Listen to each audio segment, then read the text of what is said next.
أعوذ بالله من الشيطان الرجيم بسم الله الرحمن الرحيم ولا تقولوا لمن يقتل في سبيل الله أموات بل أحياء ولكن لا تشعرون صدق اللہ.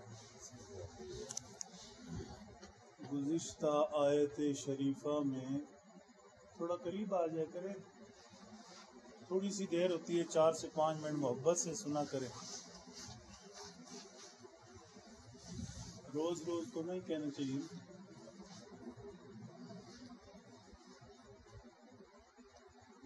گزشتہ آیت شریفہ میں دشمنوں کی مخالفت اور مشکلات کے مقابلے میں صبر اور نماز کی تلقین فرمائی گئی. صبر مطلب ڈٹے رہنا ہے، یہاں تک ڈٹے رہنا ہے کہ جان باقی ہے، چاہے جان ہی کیوں نہ چلی جائے لیکن قدم لڑکھڑائے نہیں. بیٹھ جائے یار، بیٹھ جائے.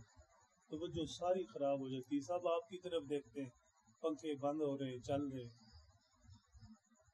درود پاک پڑھیں گے. اللہم صلی علی محمد مبارک وسلم.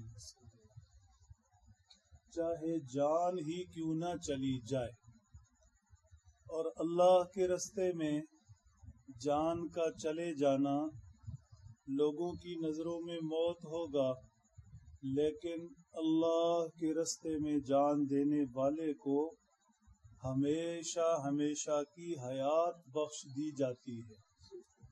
چنانچہ فرمایا وَلَا تَقُولُوا لِمَنْ يُقْتَلُ فِي سَبِيلِ اللَّهِ أَمْوَاتٌ، جو لوگ اللہ کے رستے میں فوت ہو جائیں، قتل ہو جائیں، شہید ہو جائیں، انہیں مردہ مت کہو.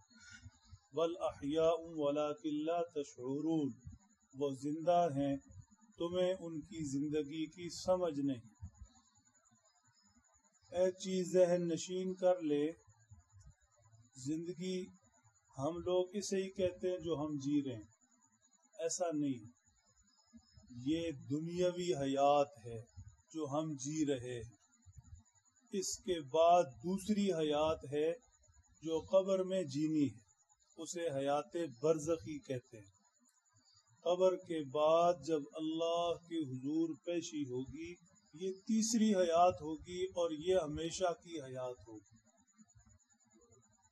تو اس دنیا میں حیات جتنی قسمت میں لکھی ہے، اس کے بعد قبر میں دوسری حیات شروع ہوتی ہے.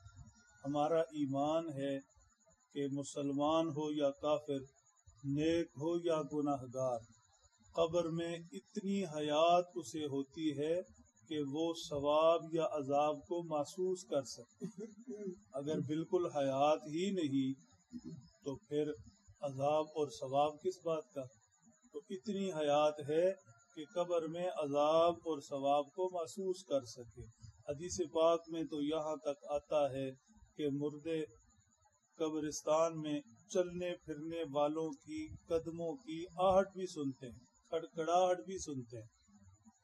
پھر جو اللہ کے رستے میں جان دے دیں، شہادت کے مرتبوں پر فائز ہو جائیں، ان کی حیات اس سے بھی اونچی ہے. فرمایا انہیں مردہ مت کہو. اب میڈیکل کہتا ہے کہ یہ تو مر گیا، نبض رک گئی، دھڑکن بند ہو گئی. اور اگر اللہ کے رستے میں شہادت ہے تو بسا اوقات جسم کی بوٹی بوٹی ہو گئی. میڈیکل تو یہی کہتا ہے، لیکن ایمان کہتا ہے کہ یہ مردہ نہیں. تو میڈیکل کا علم آنکھوں سے دیکھا ہوا اور کانوں سے سنا ہوا، ہم کہتے ہیں سب غلط ہے. جو اس پاک کتاب میں فرما دیا گیا کہ وہ زندہ ہیں تو زندہ ہیں. پھر حضرات انبیاء کرام علیہم الصلاۃ والسلام کی حیات اپنی مبارک قبروں میں اس سے بھی اونچی ہے. اس لیے حضرات انبیاء کرام جب دنیا سے پردہ فرما جاتے ہیں تو ان کی میراث تقسیم نہیں ہوتی، اور ان کی ازواج کے ساتھ کوئی دوسرا فرد نکاح نہیں کر سکتا۔ وہ حیات ہیں اور ان کی حیات شہداء سے بھی اونچے درجے کی۔ حدیث پاک میں ارشاد ہے، الانبیاء احیاء فی قبورہم یصلون، حضرات انبیاء کرام اپنی مبارک قبروں میں زندہ ہوتے ہیں اور نمازیں پڑھتے ہیں۔ شہداء کرام کی حیات کے متعلق فرمایا، لا تحسبن الذین قتلوا فی سبیل اللہ امواتا، کہنا تو دور کی بات ہے جو اللہ کے رستے میں جان دے دے، شہادت کے مرتبوں کو پالے، انہیں مردہ گمان بھی نہ کر، سوچو بھی نہیں۔ والاحیاء عند ربہم یرزقون، وہ اپنی قبروں میں زندہ ہوتے ہیں اور اللہ کے ہاں انہیں رزق دیا جاتا ہے۔ میرے محترم دوستو، اللہ کے پیارے نبی صلی اللہ علیہ وسلم نے یہ بھی ارشاد فرمایا ہے، من صلی علی عند قبری سمعتہ، جو خوش نصیب سعادت مند میرے روضہ مبارک کے پاس آ کر درود پاک پڑھے، میں خود اسے سنتا ہوں۔